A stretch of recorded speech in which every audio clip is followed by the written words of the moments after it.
एक और बुलंदतर सलावत पढ़ देंगे।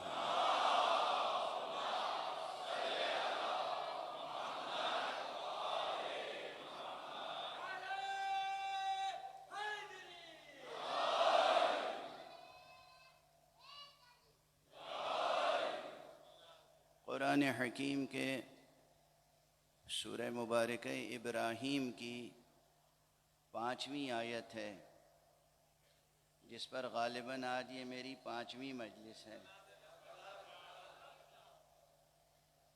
सूरह इब्राहीम, इब्राहीम बुत शिकन, ये सूरा अज़ अव्वल ता आखिर अपनी एक एक आयत में न जाने कितने मज़ामीन और कितनी हिकमतें और कितने मारिफ समोए हुए हैं। हज़रत इमाम ज़ैनुल आबिदीन अलैहिस्सलातु वस्सलाम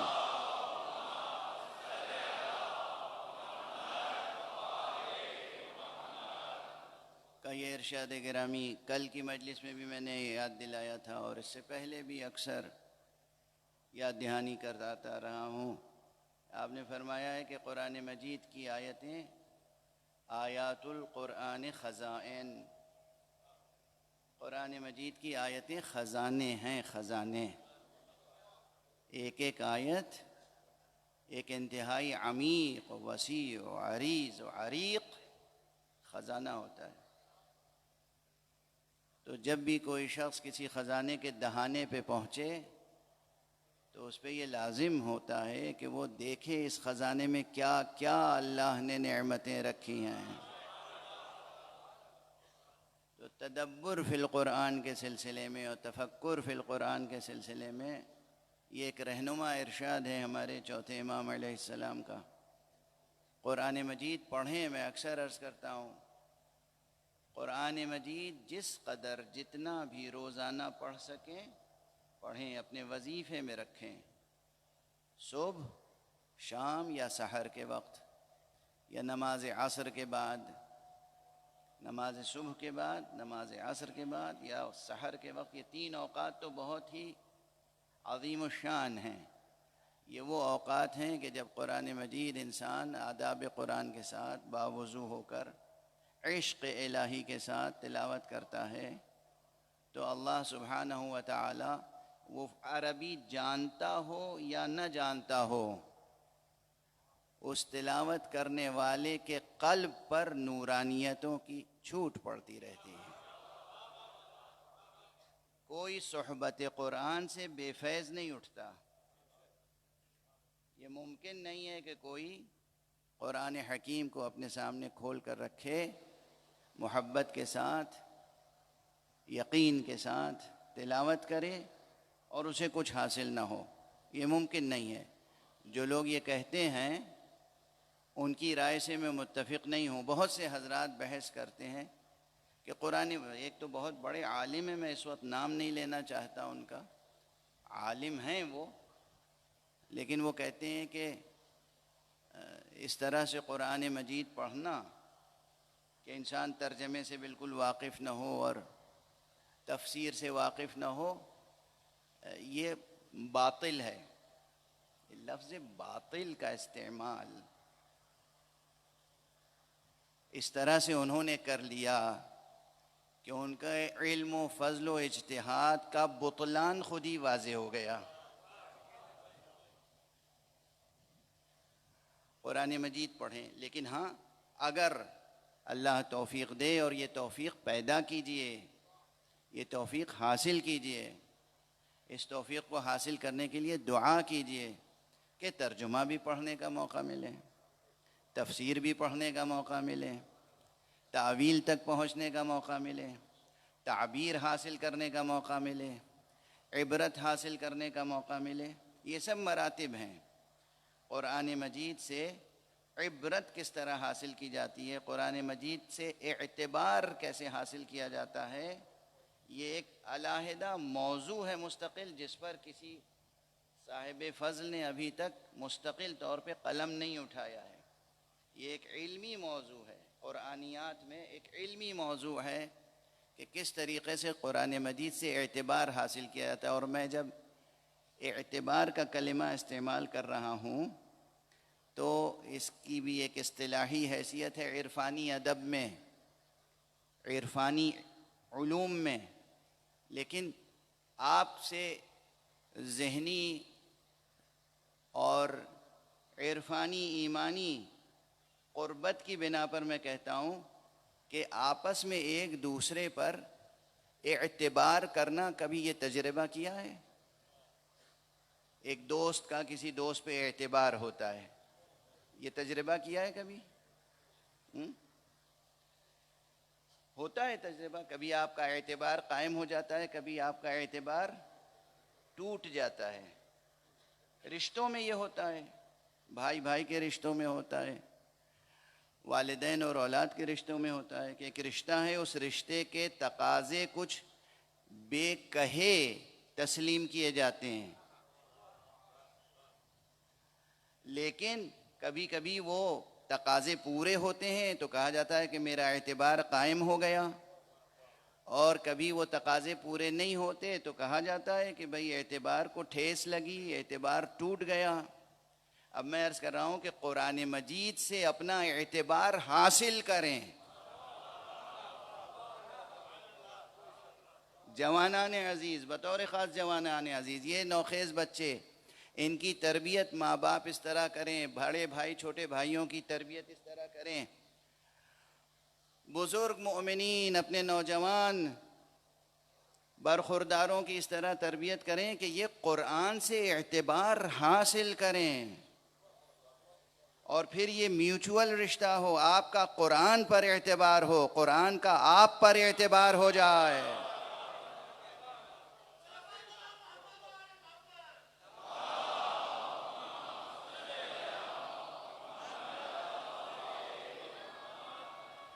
जिनके दरमियान जिन तिलावत करने वालों के किस्में हैं, खुद हदीस में ये मजमून आया है कि रुब्ब तालिन लिल कुरान वल कुरानो यलअनुहु, कितने कुरान मजीद की तिलावत करने वाले हैं जिन पर कुरान लानत करता है।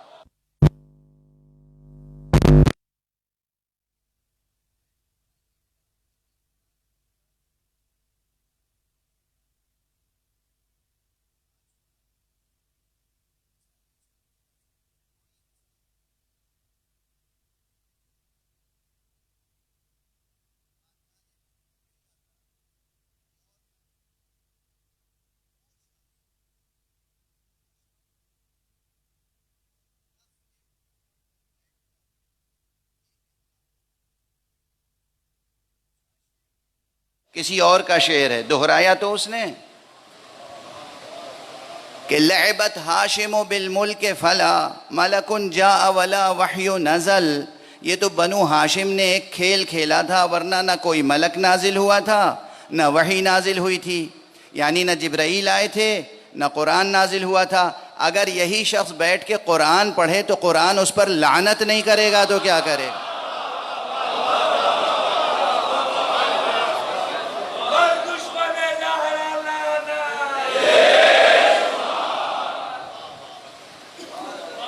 सारी उम्मत मिलके उसकी मग़फ़िरत के लिए दुआ करती रहे, तमाम अमवी फ़ुक़हा उसके लिए रहमतुल्लाह ताला अलैह कहते रहें, मगर जितनी बार ये रहमतुल्लाह ताला अलैह कहेंगे खुद कुरान उतनी बार उस पर लानत करेगा।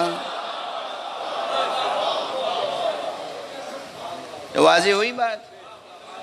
अब इसी सिलसिले को जब आगे बढ़ा तो एक और शख्स है, कहते हैं कि एक जवान था बनु उमय्या में, बड़ा सालिह जवान समझा जाता था, सालिह जवान समझा जाता था, नाम था उसका वलीद। और वो दिन रात नमाज रोज़ा और तिलावत कुरान, नमाज रोज़ा और तिलावत कुरान में मशगूल रहता था। लेकिन जिस दिन जैसे ही उसके बाप की आंखें बंद हुई और उसे इत्तला मिली कि तख्त हुकूमत उसे मिल गया है, अब वो हो गया है हाकिम खलीफतुल मुस्लिमीन, उसने कुरान मजीद को बंद किया और ये कह के बंद किया, खुदा हाफिज़ ये मेरा आखिरी राब्ता था आपसे। इबारतें उसके असल अल्फाज तारीख़ की किताबों में मौजूद हैं। और उसके बाद जो जुल्म व सितम का सिलसिला शुरू हुआ उम्मत मुस्तफ़ा पर, उम्मत कुरान पर, अहले बैत पर, आम्मतुन्नास पर, कोई उसको जुल्म सितम से नहीं बचा। एक मरतबा किसी मौके पर उन्होंने कुरान मजीद से तफ़ाउल के लिए कुरान उठाया और उसमें वो आयत नज़र आई जो सरकशों की सज़ा के लिए थी। उन्होंने कुरान मजीद को पारा पारा करके दो शेर कहे और कहा कि रोज़े महशर खुदा के सामने गवाही देना कि मैंने तुझे पारा पारा किया है। ये है बनु उमय्या की नस्ल से होने वाले उमराए ममलिकत और खुलफा की सीरत। मैं इससे ज़्यादा पढ़ना नहीं चाहता हूँ इस मौजू पर। ऐसे अफराद जब कुरान पढ़ रहे होंगे तो कुरान उनके साथ क्या सलूक कर रहा होगा? वो कुरान पढ़ रहे होंगे, कुरान उन पर लान कर रहा होगा। तो कुरान मजीद से वो रिश्ता कायम कीजिए कि कुरान का आपके ऊपर एतबार कायम हो जाए, कुरान का आपके ऊपर एतबार कायम हो जाए और आपका कुरान पर एतबार कायम हो जाए। बहुत बड़ी इरफानी सैर व सलूक की बहस को समेट कर निचोड़ कर एक जुमले में अर्ज़ कर रहा हूँ, जब इंसान कुरान मजीद से एतबार हासिल कर लेता है और उसका एतबार कुरान पर कायम हो जाता है, तब उसकी ज़बान में ये तासीर पैदा होती है कि एक मरतबा बिस्मिल्लाह कह दे तो कुन फयकून का मौजज़ा हो जाता है।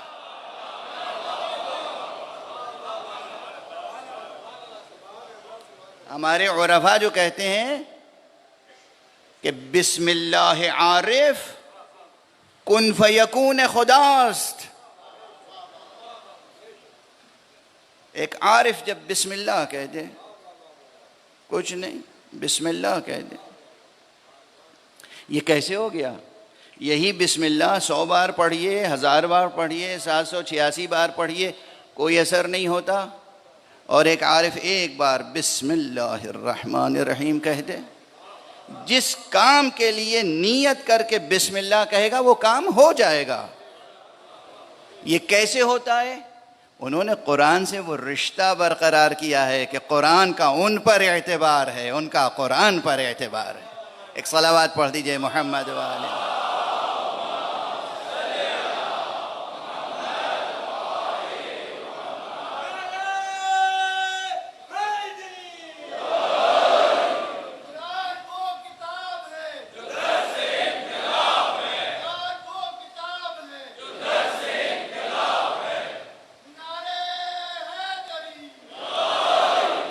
दुनिया ने देखे हों या ना देखे हों ऐसे अफराद, मैंने अपनी आंखों से देखे हैं। मैं नजफ़ अशरफ में जब था तो अल्लाह ने ये तौफ़ीक़ दी थी कि मैंने हज़रत इमाम ख़ुमैनी रिज़वानुल्लाह ताला अलैह की दस्तबोसी की है इन्हीं लबों से। और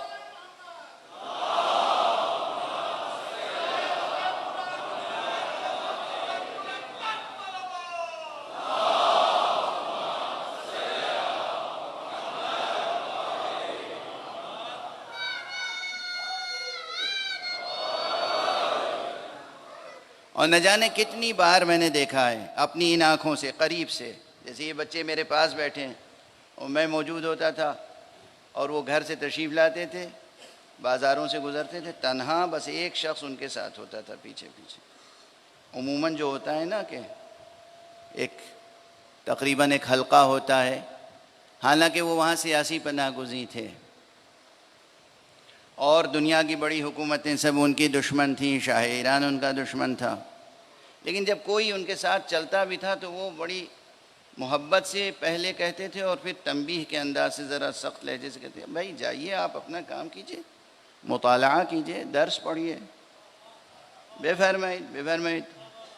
और उसके बाद वो तन्हा हरम तशरीफ़ ले जाते थे और दस्तूर उनका ये था, जितने दिन वो नजफ़ अशरफ में रहे, तकरीबन 14-15 साल के, आंधी आए, तूफ़ान आए, बारिश हो, कुछ हो, मगर वो अपने वक्त पर हज़रत बिस्मिल्लाह में ज़रूर पहुँचते थे। हरम मुबारक अमीरुल मोमिनीन अली इब्न अबी तालिब अलैहिस्सलाम,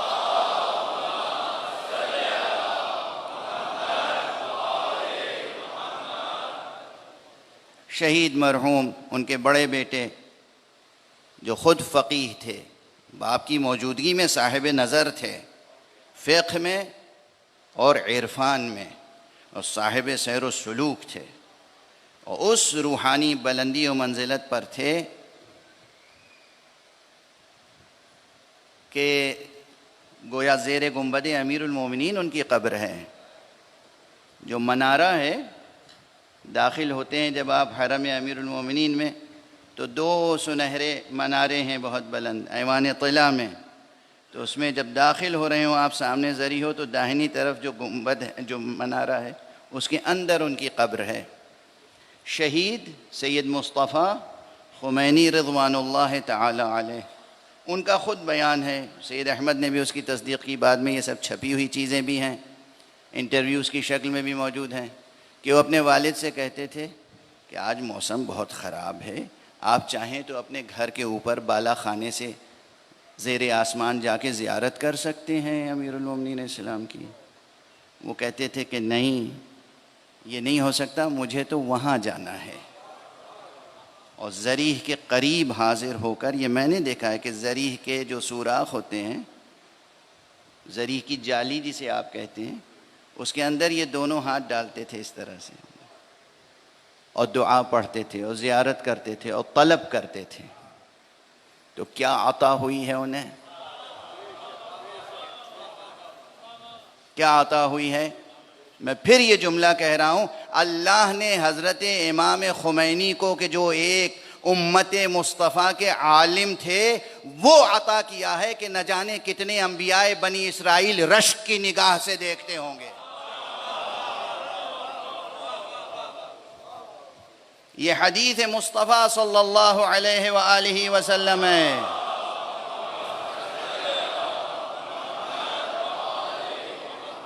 कि उलमा उम्मती का अंबिया बनी इसराइल, मेरी उम्मत के उलमा अंबिया बनी इसराइल के मानंद हैं।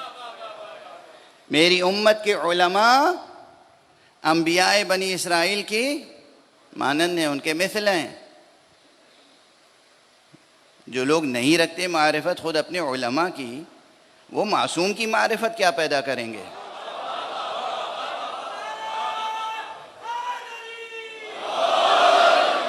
जो उलमा की मारिफत नहीं रखते, वो शुहदा गए राह खुदा की मारिफत क्या पैदा करेंगे? और शुहदा और उलमा से मुवाजना करने के लिए ख़ुद मीज़ान हदीस पे मासूम रखें। मासूम की हदीस है मिदादुल उलमाए अफज़ल मिन दिमाए शुहदा, आलिम और फ़कीह की कलम की रोशनाई शहीद के खून से अफजल है। इनकार कर दीजिए और फिर बहस करते रहिए। बहरहाल गुफ्तगू तो ये थी कि मैंने अपनी इन आँखों से ऐसे अफराद देखे हैं कि जिनकी बिस्मिल्लाह एजाज़ कुन फ़यकूनी रखती थी। चाहे वो आयतुल्लाह उज़्मा सैयद खुमैनी रिज़वानुल्लाह ताला अलैहि हों या उनके बेटे सैयद मुस्तफ़ा रिज़वानुल्लाह ताला अलैहि, या और इस कबील के बहुत से उलमा हैं जिनको इस फ़कीर ने अपने बचपन में देखा है, सुना है और उनके सामने ज़ानू अदब तह किया है, उनकी दसबोसी की है, कदम बोसी की है और उनसे कसबे फैज़ करने की अपनी सी एक कोशिश की है। इसलिए आप हजरात के सामने पूरे एतमाद से अर्ज़ करता हूँ, कुरान से रिश्ता मजबूत करें और देखें कि कैसे मजबूत होता है। ये जो आयत में गुजारिश कर रहा हूँ, वलक़द अरसलना मूसा बिआयातिना, हमने यकीनन मूसा को भेजा अपनी निशानियों के साथ, अपने मुअजिज़ात के साथ, अपनी आयतों के साथ। अन अखरिज कौमक मिनज़्ज़ुलुमात इलन-नूर, के मूसा अपनी कौम को जुल्मतों से नूर की तरफ निकालो। कल की मजलिस भी ज़ाहिर इसी शहर में हुई थी, तो बहुत से हजरात मुतवज्जे रहे होंगे कि मैंने वहाँ क्या गुजारिश की है, तो इसलिए एक तसलसुल बयान है, उस मतलब को दोहराना मकसूद नहीं है, उससे आगे गुफ्तगू को बढ़ाना मकसूद है। ये एक प्रोसेस है जवानान अज़ीज़, बुज़ुर्गान मोहतरम, ये एक प्रोसेस है कि किस तरीक़े से जुल्मतों से निकल के नूर की तरफ जाना है, और वो भी उस नूर की तरफ जहाँ जुल्मत का एक ज़रा भी इख्तिलात या इम्तिजाज न हो। नूर खालिस, नूर मुतलक की तरफ निकल कर जाना, यह है मकसूद हयात। असल मकसूद हयात ये है, मकसद ज़िंदगी ये है। तकवीनन भी ज़िंदगी बनाई इस तरह है हक़ सुब्हानहु व तआला ने, ज़िंदगी कहते ही उसे हैं कि अगर जुल्मतें छटती जाएं और नूरानियत बढ़ती जाए तो वो है ज़िंदगी, और अगर नूरानियत न बढ़े और तारीकी बढ़ती चले जाए तो वो ज़िंदगी नहीं, वही ऐन मौत है, वही हलाकत है। लफ्ज़ मौत और हलाकत में भी मैं तो फ़र्क करता हूँ। हर मर जाना हलाकत नहीं है। इश्क़ खुदा में, इश्क़ नबी में, इश्क़ अहले बैत में मर जाना भी हलाकत नहीं, शहादत है।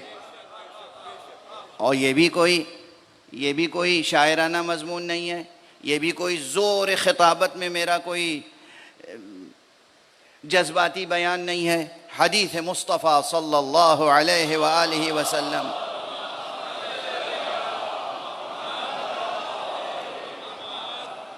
आपने फरमाया है कि मशहूर हदीस है, हमारे बच्चों को याद होगी, उम्मीद तो यही है, जवानों को याद होगी। मन मात अला हुब्ब आल मुहम्मदिन मात शहीदा, जो भी हुब्ब आल मुहम्मद पर, जो भी मोहम्मद व आले मोहम्मद की मोहब्बत पर मर मिटे, वही जी उठता है। ये हदीस मुस्तफ़ा है, और इस हदीस मुस्तफ़ा को सिर्फ शिया मुहद्दिसीन ने नहीं नक़ल किया है, उलमाए अहले सुन्नत ने भी खूब नक़ल किया है और अच्छी सनदों के साथ नक़ल किया है। तो मौत और हलाकत में भी फ़र्क है, लेकिन हयात हकीकत में वो है, ज़िंदगी हकीकत में वो है कि जहाँ ज़िंदगी में हमेशा तारीकियाँ कम होती चली जाएं, नूरानियत बढ़ती चली जाए। इसका एक वसीला क्या है? एक तो यही है, कुरान मजीद रोज़ पढ़ें, जितना पढ़ सकें, फिर जितना समझ सकें उतना समझें। फ़र्ज़ कीजिए कि आपने एक सफ़ा पढ़ा, एक सफ़े पे 20 आयतें हैं, 20 की 20 आयतें एक दिन में आप समझने की वुसअत वजूदी नहीं रखते। ये जुमला मैं अर्ज़ कर रहा हूँ किसी वजह से। कभी कभी देखिए, ये जो हमारा वजूद है ना, ये है वुसअत पज़ीर। अल्लाह ने कुरान मजीद में आसमान की एक खुसूसियत बताई है इस कॉस्मोलॉजी की, कि हमने अपने हाथों से इस आसमान को बनाया है और हम मुसलसल इसे वुसअत देते जा रहे हैं, वुसअत देते जा रहे हैं, वुसअत देते जा रहे हैं। खुदा की कसम, खुद आपका नफ्स, आपके वजूद के अंदर भी एक आसमान पोशीदा है, और वो आसमान भी ऐसा है कि जिसे दस्ते कुन फयकूनी हक़ सुबहान मुसलसल वुसअत देना चाहता है और दे रहा है। लेकिन वो चाहता यह है कि आप भी तो चाहें कि यह आसमान वसी से वसी तर हो। आपके वजूद में वो सात, वो वुसअत, वो पहनाई, वो गिराई, वो गहराई, वो पहनाई, वो बुलंदी, वो गहराई पैदा हो कि जिसमें उलूम की समाई होती चली जाए। इसे कहते हैं वुसअत वजूदी। और उसमें होता यह है कि कभी एक आयत समझी, और यकीन कीजिए कि कभी उसमें मानी इतने संगीन होते हैं कि अगर समझ में आ जाएं तो इंसान कभी गश कर जाता है। आयात कुरान, आयात कुरान, ये तर्जमा पढ़ के नाज करने वाले क्या जाने कि कुरान के मानी का वज़न क्या होता है। कुरान मजीद की आयतें, एक आयत का मजमून समझ में आ जाए तो इंसान पर गशी सितारी हो जाती है। लेकिन वो गशी नहीं होती जिसे बेहोशी कहते हैं। वो कैफियत नहीं होती, एक अजब कैफियत होती है। ये जिस्म कमज़ोर हो जाता है, लागर हो जाता है, थोड़ी देर के लिए महसूस होता है कमज़ोरी आ गई है, लेकिन रूह कवी होती चली जाती है, रूह कवी होती चली जाती है। रूह के बार को उस वक्त ये जिस्म उठा नहीं पाता है। तो मुसल्ले पर जब तिलावत करता है इंसान तो उससे फिर उठा नहीं जाता इन कदमों से जब तक कि फरिश्ते आके सहारा न दें उसको। ये कुरान मजीद की तिलावत के तजर्बे हैं जो अर्ज़ कर रहा हूँ। कुरान मजीद में तफक्कुर, तदब्बुर, कभी चेहरे का रंग बदल जाएगा, आँखों का रंग बदल जाएगा, जिस्म कमज़ोर हो जाएगा जब कोई आयत समझ में आ जाएगी कि क्या बात कही है। इसकी दलीलें ख़ुद कुरान मजीद में मौजूद हैं। सूरह मुबारक हश्र पढ़ लीजिए। सूरह मुबारक हश्र में कुरान मजीद के वज़न का तज़किरा है या नहीं है? लौ अंज़लना हाज़ल कुरआन अला जबलिन लरअयतहु खाशिअम मुतसद्दिआ। अगर इस कुरान को हम किसी पहाड़ पर नाजिल करते तो तुम देखते कि वो पहाड़ रेजा रेजा हो जाता। यह है वज़न कुरान। अगर क़ल्ब मोमिन पर कुरान मजीद की किसी एक आयत के मानी भी आश्कार हो जाएं लुत्फ़ हक़ से, तो ये क़ल्ब लरज़ उठता है। और ये जो क़ल्ब में लर्जिश आती है और पूरे जिस्म में कमज़ोरी आती है, ये बिल्कुल ऐसे ही है कि जैसे मैटर जल रहा हो और उससे एनर्जी पैदा हो रही हो। ये मैटर एनर्जी का रिलेशन मालूम है ना, बच्चों को मालूम है अब, है कि मैटर जो है वो कन्वर्ट हो सकता है एनर्जी में, और एनर्जी जो है कन्वर्ट हो सकती है मैटर में। लेकिन उमूमन इंसानी तजर्बे में एक रुख आया है। ये जो एटम बम हुआ और ये सब हुआ, सब आप जानते हैं ना। अब ये तो 6ठी 7वीं 8वीं दर्जे के बच्चे भी जानते हैं कि मादे को फना करके क़ुव्वत पैदा करने का तजर्बा खूब इंसान ने किया है। क़ुव्वत को मादे में बदलने का तजर्बा अभी जिस हद तक हुआ है वो ज़ेर गौर है या ज़ेर सवाल। लेकिन आप अगर कुरान मजीद के साथ रब्तो, इर्तिबातो, इबरतो, एतबार का रिश्ता कायम करना चाहें तो वहाँ सिलसिला ये कि ये मादी वजूद है आपका। इस मादी वजूद के अंदर एक आपका लतीफ़ नूरानी वजूद है। आप सब के अंदर आपका एक अपना लतीफ़ नूरानी वजूद है। जिस अल्लाह ने आपको ये मादा दिया है, उसी अल्लाह ने इस मादे के अंदर एक नूरानी वजूद भी रखा है। ये मुमकिन नहीं है कि कोई सरपरस्त आपको एक ईंट पत्थर का घर बना के दे दे और अंधेरा घर बना के दे। वो घर जब देगा रहने के लिए, परवान चढ़ने के लिए, तरबियत के लिए, तो उसमें रोशनी का इंतज़ाम भी करेगा। अल्लाह सुब्हानहू व तआला ने हमें आपको ये जिस्म अता किया है, सिर्फ जिस्म मादी नहीं अता किया है, इसके अंदर पहले से एक नूरी हकीकत भी रखी है। ये नफ्स आपका भी नफ्स नूरी है, ये कल्ब आपका, ये फुआद आपका, ये रूह आपकी, ये भी हकीकत इसकी नूरी है, नारी नहीं है और खाकी नहीं है। तो ये परवान भी तभी चढ़ेगा ना जब आपका मुसलसल मुत्तसिल मुस्तकिल रिश्ता भी नूरियों से हो, नारियों से ना हो।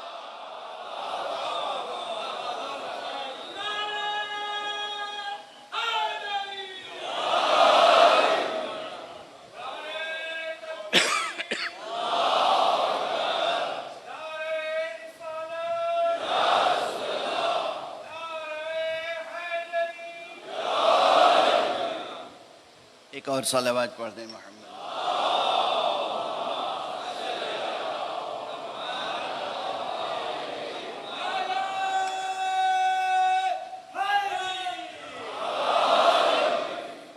वाज़ेह है जो गुफ्तगू हो रही है कि आपका इत्तिसाल इर्तिबात सबसे पहले तो कुरान मजीद से हो, और उसके बाद उनसे हो जिन्हें अल्लाह ने कुरान का तर्जुमा बना के पैदा किया है, उनसे इत्तिसाल होना चाहिए। तो कुरान से बहरहाल हर एतबार से आप रब्त और रिश्ता जब कायम करेंगे तो आयतें ख़ुद आपसे बोलेंगी, और फिर रोज़ाना थोड़ा सा तफक्कुर, तदब्बुर, तअम्मुक़ और कुरान के साथ सफ़र वजूदी, ज़हन का सफ़र कुरान के साथ, क़ल्ब का सफ़र कुरान के साथ, रूह का सफ़र कुरान के साथ।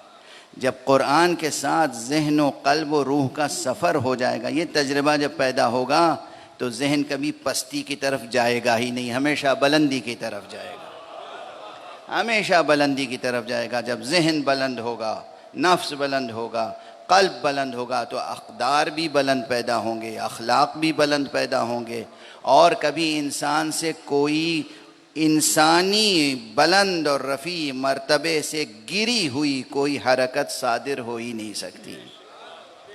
इस रुतबे पर आम इंसान पहुंच सकते हैं अगर रियाजत करें। जिन्हें अल्लाह ने मासूम पैदा ही किया हो, उनका रुतबा कितना बुलंद होगा।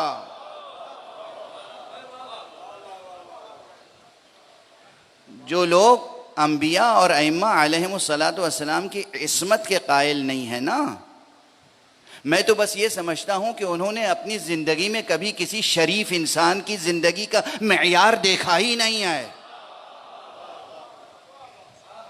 इंसान, एक आम इंसान, बहुत तालिब इल्माना और मकतबी सतह पे गुफ्तगू हो जाएगी तो हो जाए, कोई हरज तो नहीं है।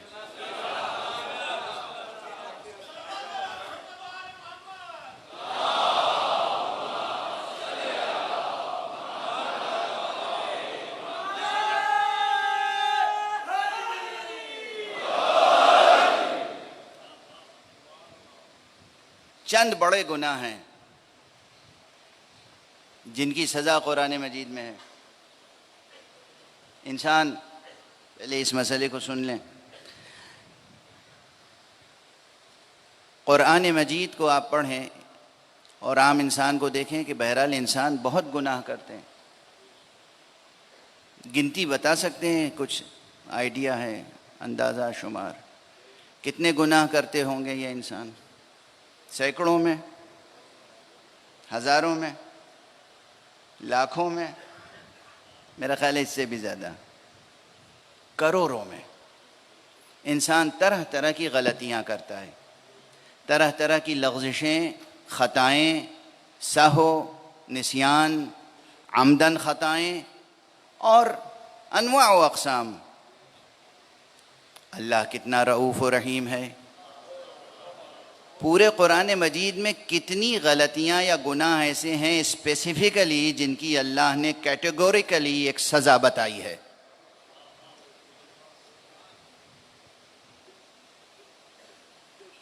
पाँच या छः बस। क्या सुना? गौर से सुना, कायदे से सुना। 5 या 6 ऐसी बड़ी ख़ताएँ हैं जिनकी अल्लाह ने कुरान मजीद में खुल के सज़ा बता दी है। एक, कत्ल, किसी इंसान का बग़ैर जवाज़ कत्ल करना, ये इतना बड़ा गुनाह है कि अल्लाह ने कुरान मजीद में उसकी सज़ा बयान की है। दूसरे, चोरी, सरक़त, ये ऐसा गुनाह है, चोरी छोटी हो या बड़ी, चोरी किसी भी किस्म की हो, चोरी एक शरीफ इंसान की ज़िंदगी में दाखिल नहीं होनी चाहिए। चोरी, इसकी एक सज़ा मुकर्रर है अपने शराइत के साथ। तीसरा बड़ा गुनाह वो है नामूसे इंसान की बेहुरमती। ये मैं मिंबर की ज़बान ऐसी इस्तेमाल कर रहा हूँ कि बालिग समझ जाएं और नाबालिग बच्चे जिनको समझाना इस वक्त मकसूद नहीं है वो ना समझें। ये हमारी तहज़ीब है, वो अलग मगरबी तहज़ीब है जो नाबालिगों को बालिगों के अहकाम बताते हैं। ये हमारी तहज़ीब है कि हम हदें मुकर्रर करते हैं किसको किस वक्त कौन सी बात बतानी है। तो तीसरी बात यह है कि नामूसे इंसानी की बेहुरमती, ये इतनी बड़ी सज़ा है, इतना बड़ा गुनाह है कि कुरान मजीद में सज़ा मुकर्रर है। चौथी सज़ा वो ये है कि नामूसे इंसानी की खुद बेहुरमती नहीं की, बल्कि किसी और को नामूसे इंसानी की बेहुरमती का इल्ज़ाम लगा दिया। ये भी अल्लाह को पसंद नहीं है। अल्लाह अकबर, अल्लाह अकबर। समझ रहे हैं क्या निफासत है, क्या लताफत है, क्या तहारत का मेयार है, क्या हिफ्ज़ नामूसे इंसानी का मेयार कुदरत ने मुकर्रर किया है। जवानाने अजीज़, बुजुर्गाने मोहतरम, समझ रहे हैं क्या अर्ज़ कर रहा हूँ। किसी भी इंसान पर नामूसे इंसानी की बेहुरमती का इल्ज़ाम लगाया तो कुरान कहता है इसको सज़ा दो, अगर अपने इल्ज़ाम को साबित न करने पाए। ठीक है। पांचवा और बहुत बड़ा एक गुनाह क्या है, आम मुफस्सिरीन और फुक़हा जो कहते हैं वो समझें और खुदा के यहाँ जवाब देंगे जाके कि उन्होंने क्यों वो राय कायम की। मैं अर्ज़ कर रहा हूँ, सूरह मुबारक माइदा ही में आए थे, सारी दुनिया जब सोच रही थी, सवाल कर रही थी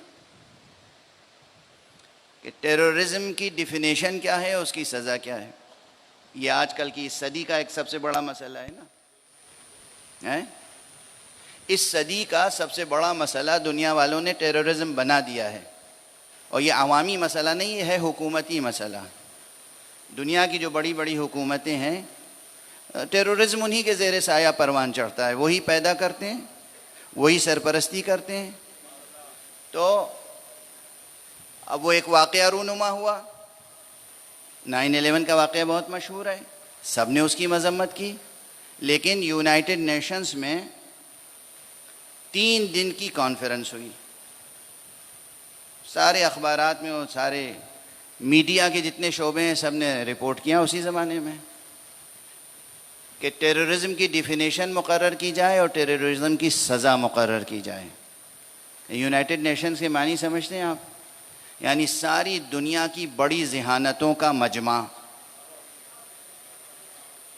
हर मुल्क से, हर कौम से, हर मिल्लत से, हर नेशन से, हर कौमियत से बड़े बड़े ज़हीन, पढ़े लिखे, ज़िम्मेदार नुमाइंदे वहाँ मुंतखब होते हैं।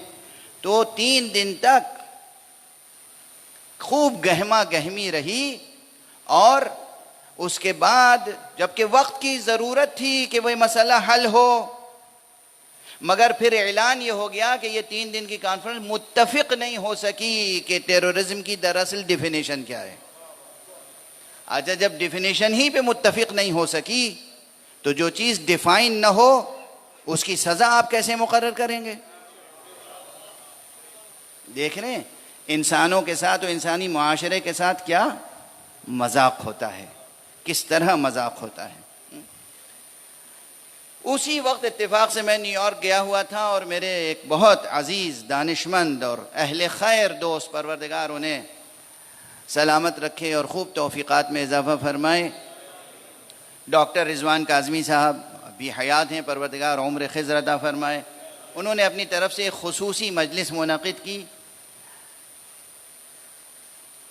आयतुल्लाह खूई रिज़वानुल्लाह ताला अलैह के तरफ से जो वहाँ एक बहुत बड़ा मुअस्ससा है इमाम अल खूई सेंटर, उसमें, और वहाँ इस फ़कीर ने कुरान मजीद की एक आयत की रोशनी में डिफिनेशन भी बयान की टेररिज्म की और उसकी सज़ा भी बयान कर दी।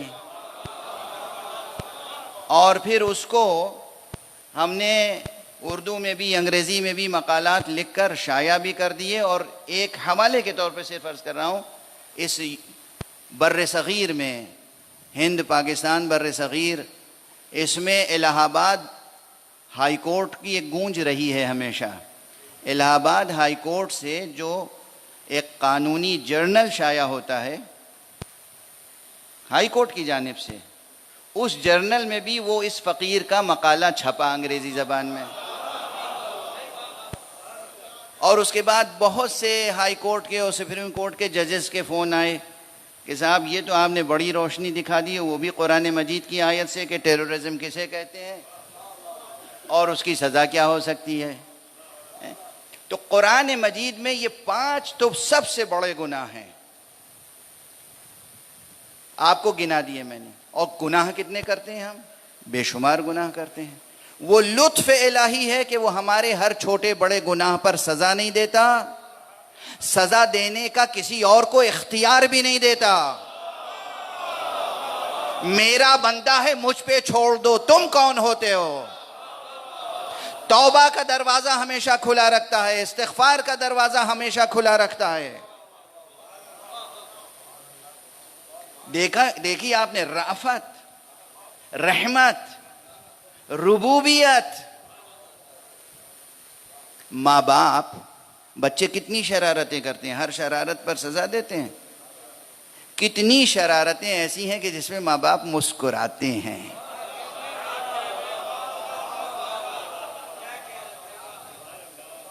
कितनी शरारतें ऐसी हैं जिसमें माँ बाप मुस्कुराते हैं कि नादानी में क्या क्या ज़िहानत की बातें कर रहा है। और हमारे यहाँ हाँ कुछ बड़ी ऐसी शरारतें हैं जिन पे फिर सज़ा रोक टोक सब होती है। तो परवरदिगार आलम का नुफूस इंसानी को तरबियत करने का एक अपना अंदाज है। उसने आपको ये जिस्म अता किया और इस जिस्म के अंदर सिर्फ तारीक मादी जिस्म नहीं दिया, इसके अंदर एक रोशनी भी रखी। वो जो रूह है वो आपकी रोशनी है, आपके अंदर जो नफ्स है वो भी रोशन नफ्स अता किया है आपको अल्लाह ने। और उसके बाद कहा है कि ये हर इंसान को मिला है ये। अब ये मैंने आपको गिना दिए बड़े बड़े गुनाह, और उसके बाद एक सवाल करता हूँ जो मैंने कहा था कि ज़रा गुफ्तगू, यानी मैं कोशिश कर रहा हूँ कि मकाम मिंबर से जो बयान का मेयार है वो कायम रहे। कोई भी इंसान जा रहा हो, आप उसे देख के कह सकते हैं कि यकीनन अपनी ज़िंदगी में इसने ज़रूर कत्ल किए होंगे, कह सकते हैं? हक़ है आपको? हक़ है? नहीं है। यानी ये मफरूज़ है कि एक इंसान कत्ल क्यों करेगा? नहीं करेगा। कोई भी इंसान आए तो सबसे पहले वो बरीउ ज़िम्मा समझा जाता है जब तक कि इल्ज़ाम उस पर साबित ना हो जाए, है ना। तो अस्ल अव्वली क्या साबित हुई? इंसान की इस्मत या गुनहगारी?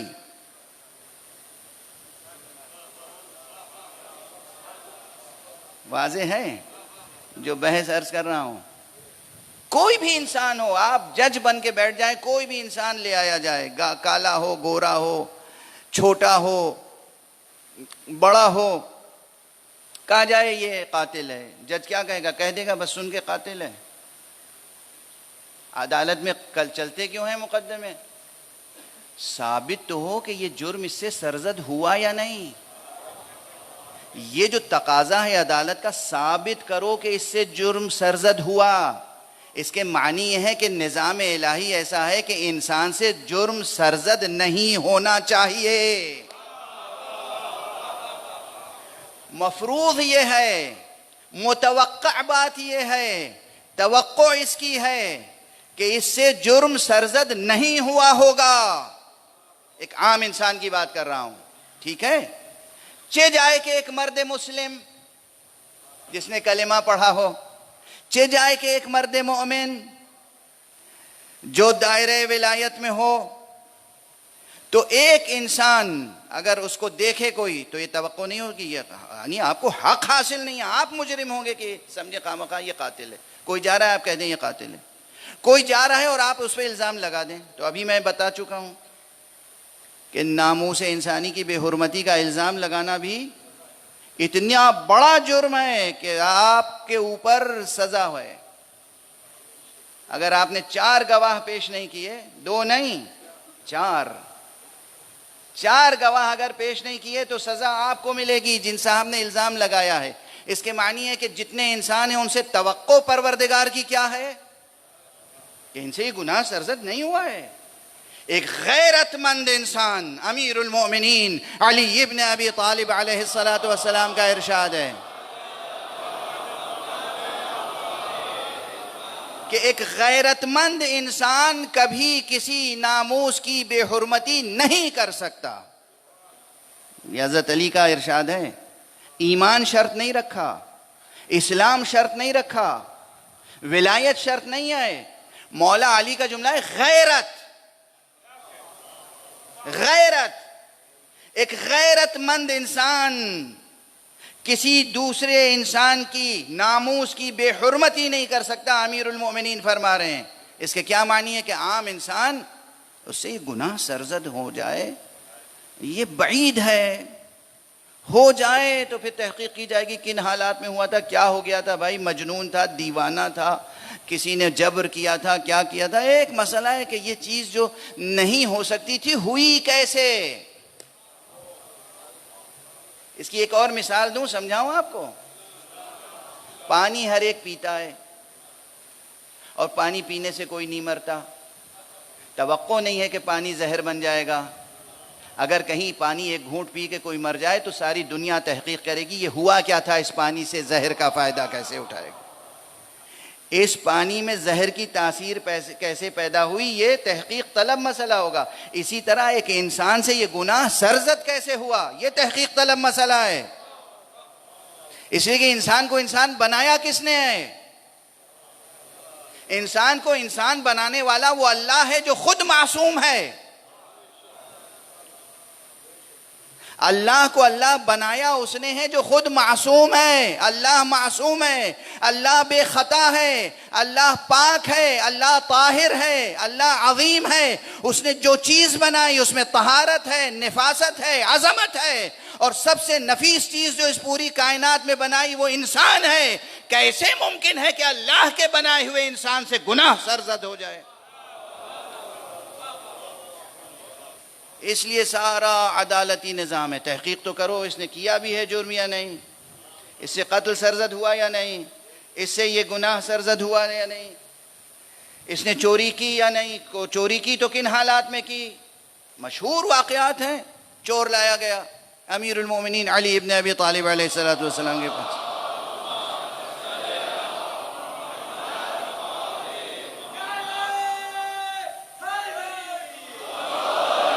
फौरन आपने उसका हाथ कलम नहीं किया, तहकीक तो करो हालात क्या थे, इसकी रोजी रोटी आमदनी है नहीं है, बीवी बच्चे हैं या नहीं है। ऐसा तो नहीं घर पे भूखे बच्चे बिलक रहे थे जिनकी वजह से मजबूरन इसने चोरी की हो। अगर ऐसा है तो फिर इसके हाथ नहीं काटे जाएंगे, बैतुल माल से इसकी मदद की जाएगी। यह है इस्लाम। वाज़े है।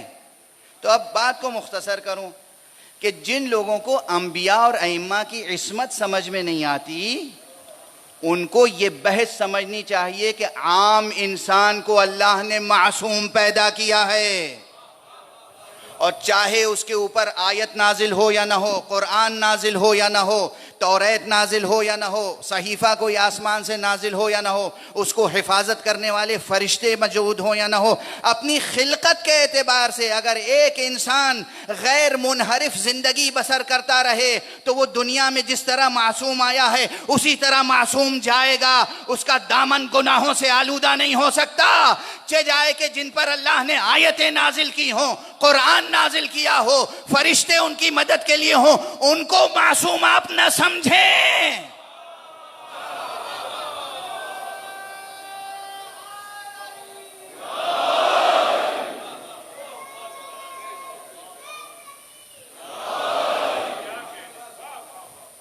वाज़े हुई किस बुलंदी पे गुफ्तगू है, और वाज़े हुई उनकी जो कहते हैं इस्लाम में सबसे खतरनाक नजरिया यह है कि 12 इमामों की मासूम होने का नजरिया, इससे बड़ा खतरनाक, खतरनाक का लफ्ज़ है, सबसे खतरनाक नजरिया इस्लाम में जो इंट्रोड्यूस किया गया वो इस्मत का नजरिया है। इस्मत का नजरिया फितरत का नजरिया है, इस्मत का नजरिया कुरान का नजरिया है, इस्मत का नजरिया शरीयत का नजरिया है। शरीयत आई है इंसान की बुनियादी इस्मत की हिफाजत के लिए। अब मुझसे सुनो कि सबसे बड़ा खतरनाक नजरिया इस्लाम में कौन है? सबसे बड़ा खतरनाक नजरिया इस्लाम में यह है कि कातिल और मकतूल सब बराबर हैं, जालिम मजलूम सब बराबर हैं, गुनाहगार बेगुनाह सब बराबर हैं, जाहिल और आलिम सब बराबर हैं, फासिक और फाजिर सब बराबर हैं।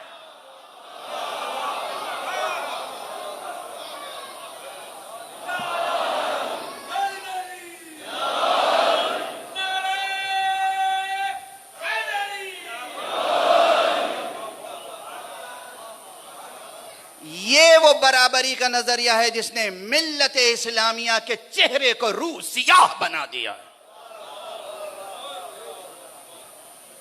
ये वो नजरिया है, अमलन भी और नजरियाती एतबार से भी। यानी क्या इस्लाम बनाया है, कुरान से हटके और मुस्तफ़ा से हटके सल्लल्लाहु अलैहि वआलिहि वसल्लम।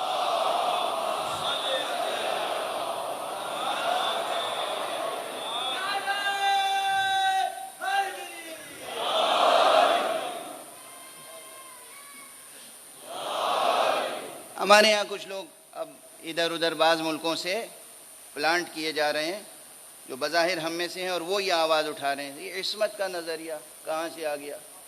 आइए मैं समझाता हूँ इस्मत का नज़रिया कहाँ से आ गया। अगर आपकी वालिदा ने ख़ता नहीं की है तो आप भी मासूम हैं।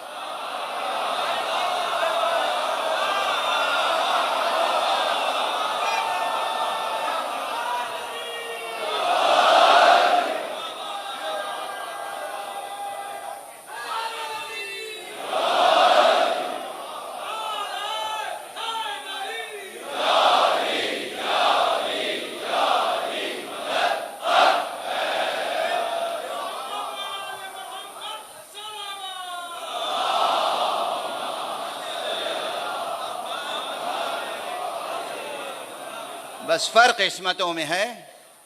एक इस्मत वो है कि जो आम इंसान की इस्मत अल्लाह की खुदा दाद इस्मत है कि अगर वो इंसानी कदरों पे ज़िंदगी बसर करता चला जाए और इनहिराफ ना करे तो उससे कोई बड़ा गुनाह सरजद नहीं हो सकता।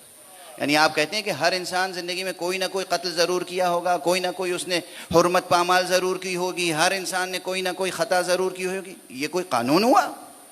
ये कोई तसव्वुर है इंसानियत का? और क्या ये हकीकत से करीब है बात? हर इंसान ने कोई ख़ता ज़रूर की होगी। ये कोई इंसानी अज़मत का शऊर है, इदराक है? यही आपकी दानिशमंदी का मेयार है? हम आम इंसान से अगर वो इंसानी कदरों के मुताबिक, फितरत सलीमा के मुताबिक ज़िंदगी बसर करे तो तवक्को करते हैं कि वो बेखता होगा, मासूम नहीं होगा इल्म कलाम की इस्तिलाह में, लेकिन महफूज अनिल खता होगा, महफूज अनिल खता होगा। कितने ज़हीन है जिनके लिए आप कहते हैं कि भाई ये माशाल्लाह देखिए इनसे कुछ हो सकता है लेकिन इस मसले में इनसे कभी भूल नहीं हो सकती। तजर्बे हैं, तजर्बे हैं। कोई बहुत बड़ा मैथमेटिशियन हो, आप कह सकते हैं कि भाई ज़िंदगी भर इसने कभी किसी कैलकुलेशन में कोई गलती नहीं की हो, इससे तवक्को नहीं है, मुमकिन नहीं है। आम इंसानों के लिए ये बातें हैं। ये फ़र्ज़ कर लेना कि इंसान जो है वो मजबूल है ख़ता और निसियान पर, मजबूल यानी उसकी जिबल्लत में है, मजबूल है, मफतूर है, उसकी फितरत ऐसी है, वो खल्क हुआ है ख़ता व निसियान के साथ, वो मुरक्कब है। अल इंसान मुरक्कब मिनल ख़ता व निसियान, इंसान तो ख़ता व निसियान का पुतला है। ये बातिल नज़रिया है, हर्फ बातिल, बेमाना। एक आजिज़ का, एक इंसान आजिज़ का इत्तराफ़ अज्ज़ है और इसके अलावा कुछ नहीं। एक इंसान आजिज़ का इत्तराफ़ क़ुसूर है, इसके अलावा कुछ नहीं। एक इंसान का इत्तराफ़ तक़सीर है, इसके अलावा कुछ नहीं। असलन इंसान मासूम पैदा होता है, और अगर वो मुनहरिफ ना हो, अच्छा माहौल मिले, पाकीज़ा माहौल मिले, अच्छे माँ बाप मिले, बच्चों को अगर अबू तालिब जैसा बाप मिले तो मासूम होगा, और अबू सुफियान जैसा मिले तो कुछ भी हो सकता है।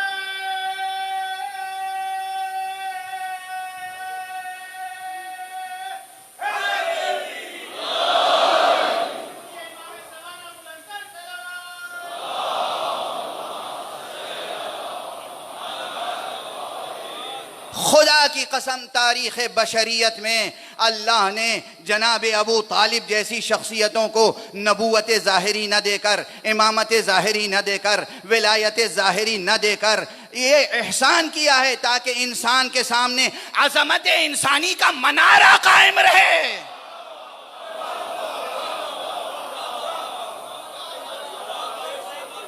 इंसान किसे कहते हैं?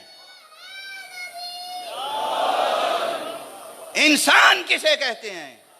मोहम्मद को देखकर तो हम ये पहचानते हैं नबी किसे कहते हैं, रसूल को देखकर तो हम ये समझते हैं रसूल किसे कहते हैं, अली को देखकर ये हम समझते हैं इमाम किसे कहते हैं, नबी को, वली को, अली को देखकर समझते हैं वली किसे कहते हैं, अबू तालिब को देखकर हम समझते हैं इंसान की अजमत का मेयार क्या होता है।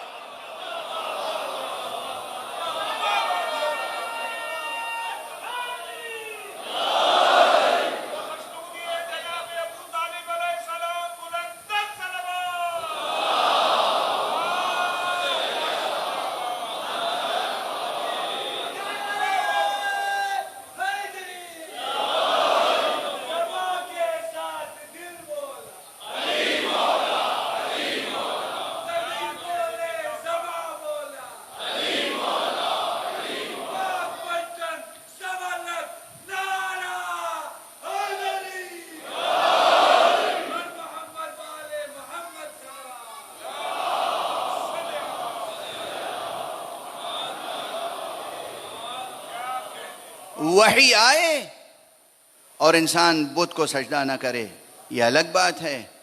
जिब्राईल और फरिश्ते आए और हिफाजत करें और इंसान बुतों को सजदा ना करे, यह अलग बात है। न वही नाजिल हो, न फरिश्ते नाजिल हों, चारों तरफ बुत रखे हों, फिर भी कोई बुत को सजदा ना करे। ये किस अज़मत इंसानी का मेयार है? ये किस अज़मत इंसानी का मेयार है? बहरहाल आम अज़मत इंसानी पे गुफ्तगू हो रही। तो इंसान बनाया है अल्लाह ने, जिस्म दिया है आपको,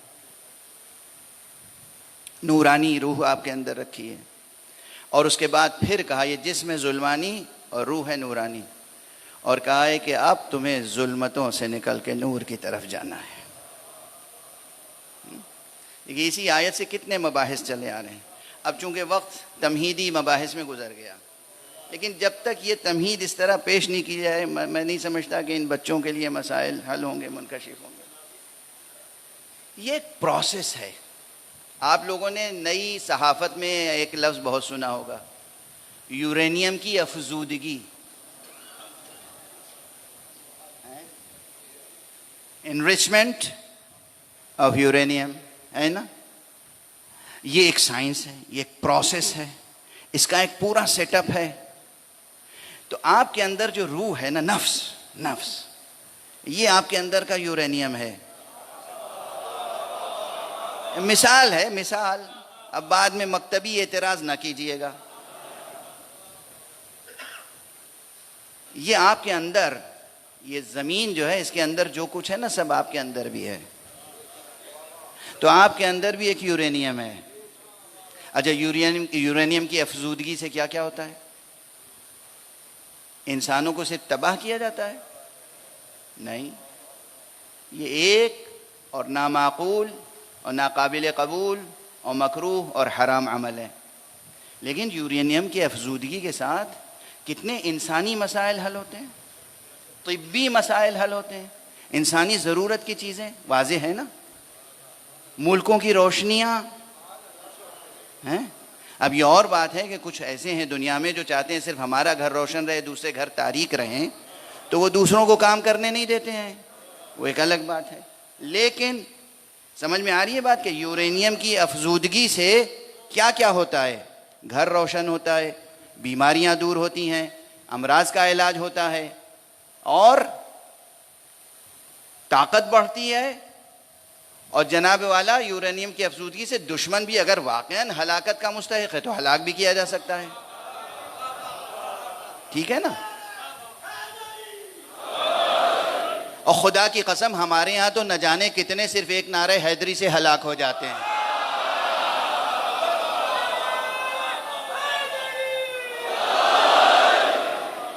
इसमें किसी शक की गुंजाइश?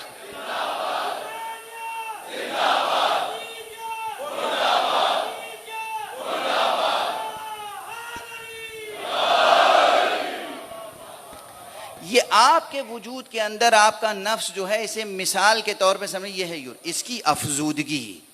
जैसे जैसे इसकी अफजूदगी होगी, एनरिचमेंट होगा, वैसे वैसे जुल्मतें कम होती चली जाएंगी और नूरानियत बढ़ती चली जाएगी। एक सफ़र है जो इखराज मिन अज़्ज़ुलुमात इला नूर, ये जुल्मतों से नूर की तरफ निकलते जा रहे हैं।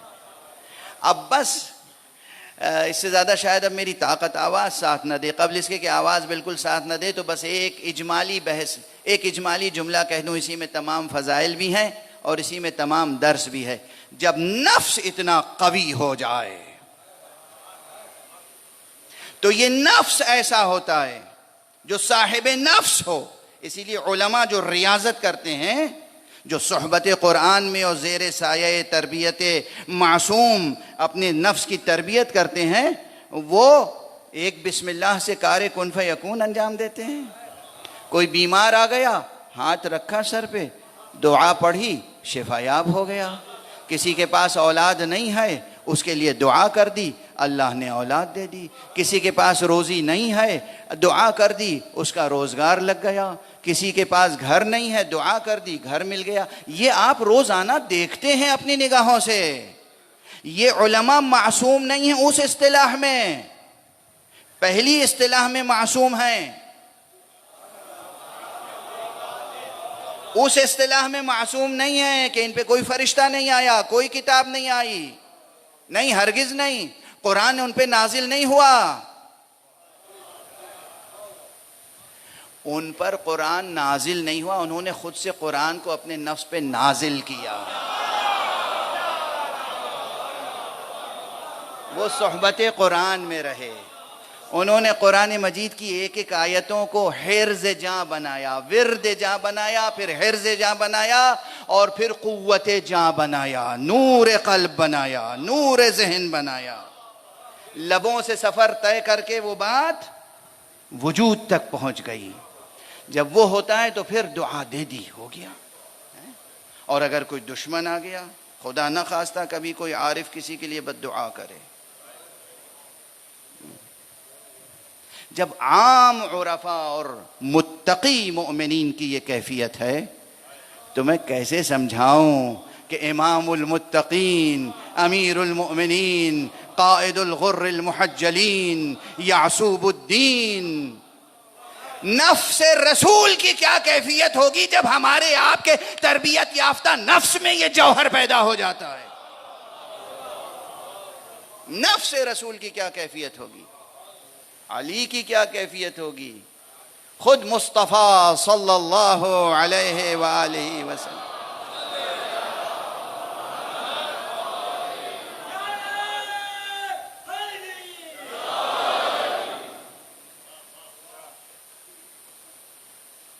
इस गुफ्तगू को यहीं रोक लेता हूँ, वक्त गुजर गया, इससे ज़्यादा ताकत नहीं है जिसमें कि गुजारिश करूँ, यहीं रोक लेता हूँ। इनका नफ्स नफीस मुहताज भी नहीं था कि एनरिचमेंट के प्रोसेस से गुजरे। ये सब हमारे लिए है, ये जो प्रोसेस है नफ्स के एनरिचमेंट का, ये हमारे लिए है, आम इंसान के लिए। ये मासूमी अल्लाह की हुज्जतें हैं। अब तसव्वुर कीजिए, बगैर मसाइब पढ़े हुए आंखों से आंसू बहते हैं और सरो सीना पीटने का दिल चाहता है इंसान। जो इस प्रोसेस से गुजरने के मुहताज न थे, सिर्फ हमें प्रोसेस से गुजरने का तरीका सिखाने के लिए मुसीबतों पे मुसीबतें बर्दाश्त करते रहे। क्या एहसान है, इंसानियत पर क्या एहसान है। और फरमाने आप, तवज्जो है इस हकीकत की तरफ। मुस्तफ़ा सल्लल्लाहु अलैहि वसल्लम इंसान कामिल, मासूम अकमल, ज़ख़ीरे इस्मत इलाही, नबुव्वत की हकीकत जिस ज़ात में मुनहसर, वो जब ज़बान से कहे मा ऊज़िया नबियुन क़त्तु फ़िल्लाह कमा ऊज़ीत, गालिबन यही इबारत सही बुखारी में गालिबन, या उसके नुस्खों में जो शुरूह में है, मा ऊज़िया नबियुन क़त्तु फ़िल्लाह कमा ऊज़ीत, किसी नबी को अल्लाह की राह में उतनी अज़ियतें नहीं दी गई जितनी मुझे दी गई। अंदाज़ा कर सकते हैं, ये एक जुमला सर और सीना पीटने के लिए इस उम्मत के लिए काफ़ी नहीं है। जो हमें तंज करते हैं, ताना देते हैं कि ये रोते क्यों हैं, ये मातम क्यों करते हैं। हकीकत इंसानी से वाकिफ नहीं हो तुम, कुरान से क्या वाकिफ होगे, नबुव्वत से क्या वाकिफ होगे, मकाम इमामत और विलायत से क्या वाकिफ होगे। न उम्मत की अजमत से वाकिफ, न इमामत की अजमत से आगाह, मुस्लिह दौरा बने हुए हैं।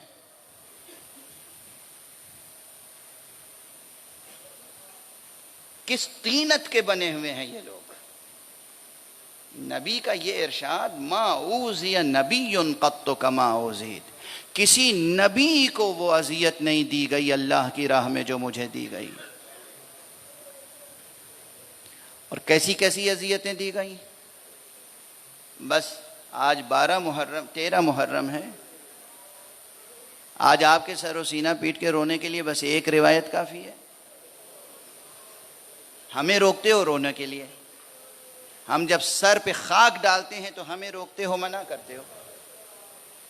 अरे जनाब बीबी उम्मे सलमा ने ख्वाब में किस तरह रसूल को देखा था।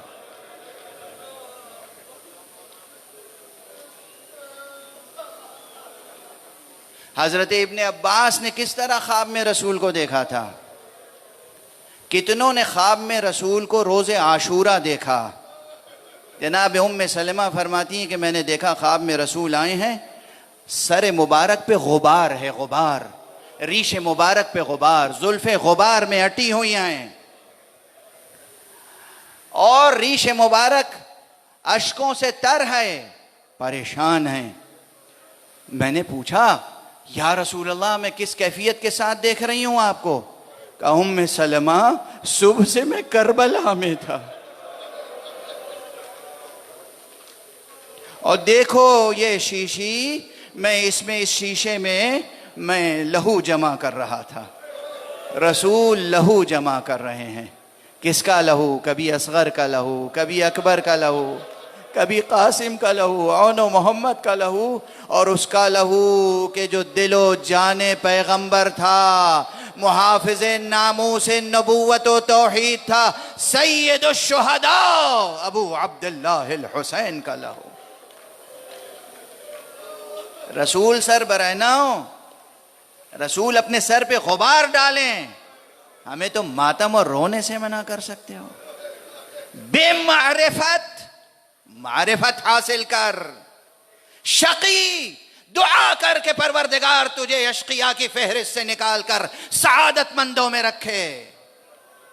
ये हुसैन पर रोना भी उन असबाब में से एक सबब है जो नफ्स इंसानी को इनरिचमेंट के प्रोसेस से गुजारता है।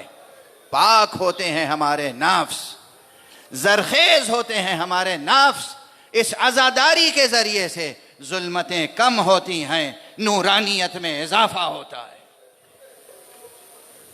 ये फर्श अज़ा पर आने वाले हुसैन पर गिरिया करने वालों की आंखों में जो मारिफत का नूर है, दूसरे क्या जाने। ये सीने पे हाथ मारने वालों के दिल जिस कदर नूरानी होते हैं, रोशन होते हैं, दूसरे क्या समझ सकते हैं? नहीं समझ सकते। तजर्बा कहते ही उसे हैं कि जिसे तजर्बे में जब तक लाया ना जाए उस वक्त तक वो बात समझ में नहीं आती। क्यों ना गिरिया हो, रसूल क्यों ना गिरिया करें? जिसको रसूल ने पहचानवाया हो बार बार, हादा हुसैन फ़ारिफू, ये मेरा हुसैन है, इसे पहचान लो, ये मेरा हुसैन है, इसे पहचान।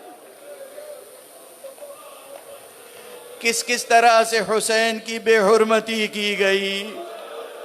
मैं मिंबर पर उमूमन कोशिश करता हूँ कि बस नस से रिवायत, असल वाक़या नकल कर दूँ। अपने तासुरात अलग होते हैं लेकिन असल वाक़या, इस वाक़े में कितनी अलमनाकी है। वो जुमला इमाम हुसैन का तारीख़ में पढ़ लीजिएगा, जब कातिल ने इमाम हुसैन के सीने पे कदम रखा है, आका हुसैन ने क्या कहा? लक़द इर्तक़ैत मुर्तक़न अज़ीमा तालमा क़ब्बलहु रसूलुल्लाह, तूने बहुत बुलंद मकाम पर कदम रखा है। अरे बहुत मुद्दतों तक रसूल ने इस सीने को बोसा दिया है। आका हुसैन जब आते थे, छोटा सा कद है, नन्ना सा कद है, हुसैन आ रहे हैं मस्जिद में तशरीफ लाए, बीबी ने कुर्ता पहना के भेजा है, रसूलुल्लाह ने कुर्ते के बटन धीरे धीरे खोलना शुरू किए, गुलूए मुबारक से सीने तक बार बार बोसा दे रहे हैं, बार बार बोसा दे रहे हैं। तालमा क़ब्बलहु रसूलुल्लाह। और आप कभी कभी आपके लबों को और दंदाने मुबारक को बोसा देते थे। आज 13 मुहर्रम है, न जाने 12 को या 13 को कब ये जुर्म सरजद हुआ था कि कूफे में तख्त पर एक शकी बैठा था, तख्त के नीचे सरे मुबारक रखा था, शकी के हाथ में छड़ी थी और वो छड़ी से दंदाने मुबारक से बेअदबी कर रहा था। एक सहाबी रसूल उठा, ओ शकी, मैंने अपनी आंखों से देखा है रसूल इन दंदाने मुबारक को बोसा दिया करते।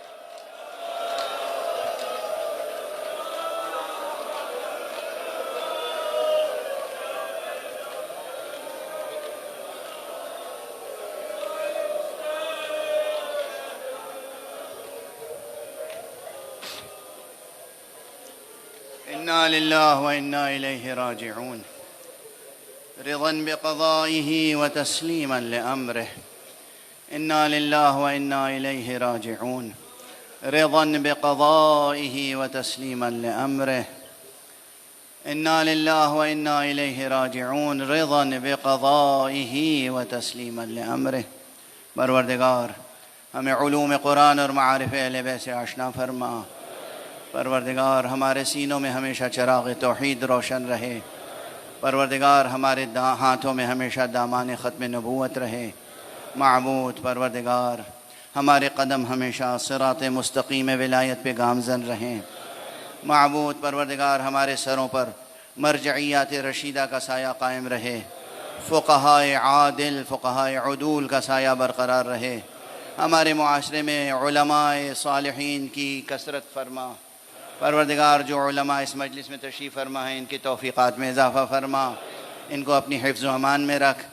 मोमिनीन को इनसे ज़्यादा से ज़्यादा कसम फैज़ करने की तौफ़ीक़ अता फरमा। परवरदिगार इनकी तायीद फरमा, नुसरत फरमा, हिफ्ज़ व अमान में रख। परवरदिगार माबूद हमारे सरों पर मर्जिओ रहबर मिल्लत इस्लामिया का साया बरक़रार रहे।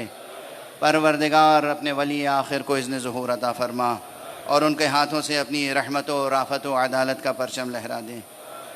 इल्तिमास है कि एक मरतबा सूरह हम्द और 3 मरतबा सूरह इखलास पढ़कर मरहूम व मग़फ़ूर शायर अहले बैत सैयद अंसर रिज़वी, सैयद अली अंसर रिज़वी साहब की रूह को और तमाम शुअराए अहले बैत जो मरहूम हो चुके हैं, तमाम शुहदाए राह खुदा, तमाम शुहदाए राह अज़ा और तमाम मरहूमीन मोमिनीन व मोमिनात की रूहों को शाद फरमाएँ।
दो जिंदान में रो रो के ये कहती थी सकीना, खुलवा दो रसन मुझे तुम बाबा से मिला दो। गर ये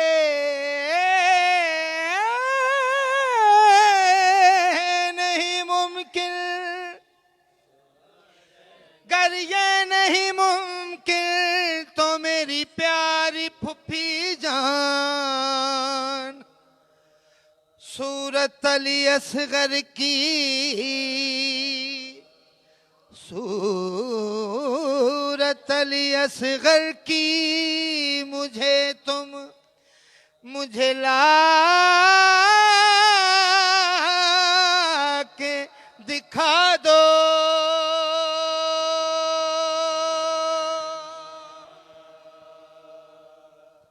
बाप से छूट के जिसको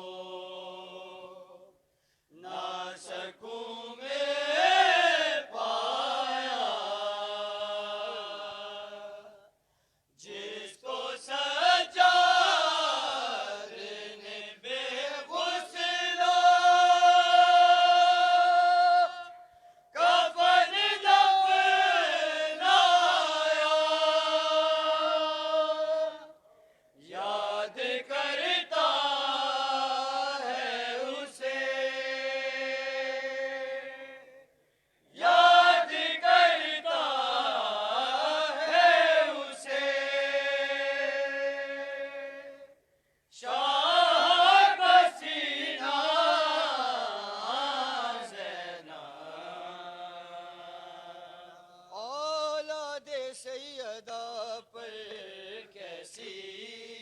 शाम आई।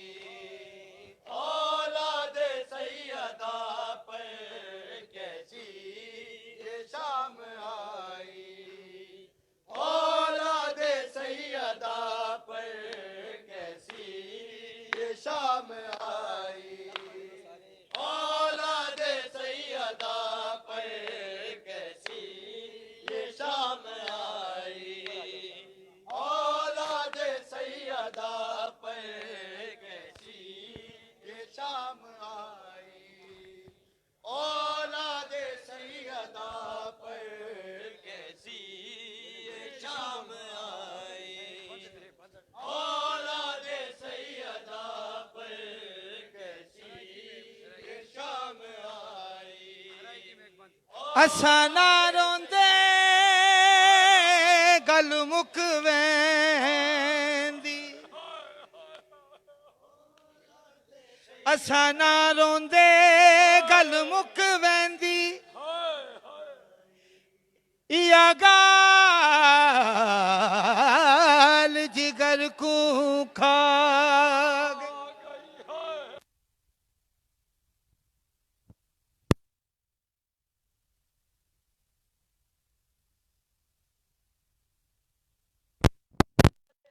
साडे सारे आराम मुका गई। हो डिठा हौसला दी खातून दाए। बिन कफन दे छोड़ फिरा गई। इंज कोई वेंदा नहीं विच दरबार दे नहीं। जिवें शाम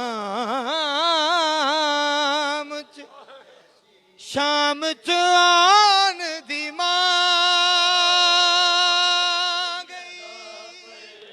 कैसी ये शाम आई। औलाद सैयदा पर सज्जाद रो रहे हैं। ज़ैनब से मुँह छुपा गए।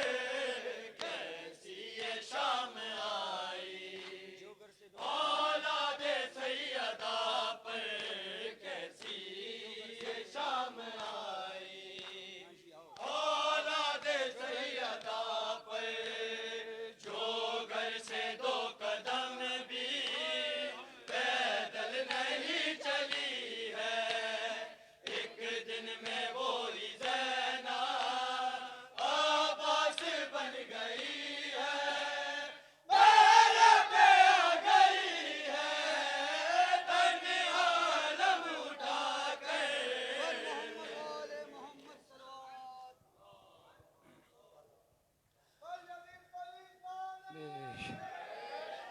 मुतवज्जह ज़ियारत। अस्सलाम वालेकुम या रसूल अल्लाह। अस्सलाम वालेकुम।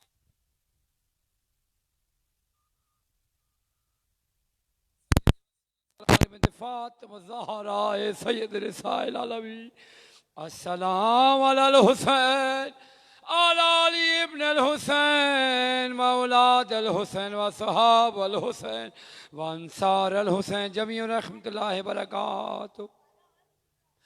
अस्सलाम वालेकुम या गरीब अल गुरबा। अस्सलाम वालेकुम या मुइन ज़ुअफ़ा वल फ़ुक़रा। अस्सलाम वालेकुम या शम्स शमूस। अस्सलाम वालेकुम या नीस नफूस। अय्युहम्मद फ़ेम बेअर्ज़ तू सुल्तान अबल जम या अबल हसन या अबल हसन या अली इब्न मूसी रज़ा अराज़ व क़द्र व क़ज़ा व रूही व जिस्म अल फ़िदा। अस्सलामु अलैकुम व रहमतुल्लाहि व बरकातुहू। अस्सलाम वालेकुम या साहिब असर व ज़मान मौला अलमान अलमान अलमान। अस्सलाम वालेकुम या शरीक अल कुरान। अस्सलाम वालेकुम या खलीफतुर रहमान। अस्सलाम वालेकुम या महज़रुल ईमान। अस्सलाम वालेकुम या शरीक अल कुरान। अस्सलाम वालेकुम या ऐनुल हयात। अस्सलाम वालेकुम या सफ़ीनतुन नजात।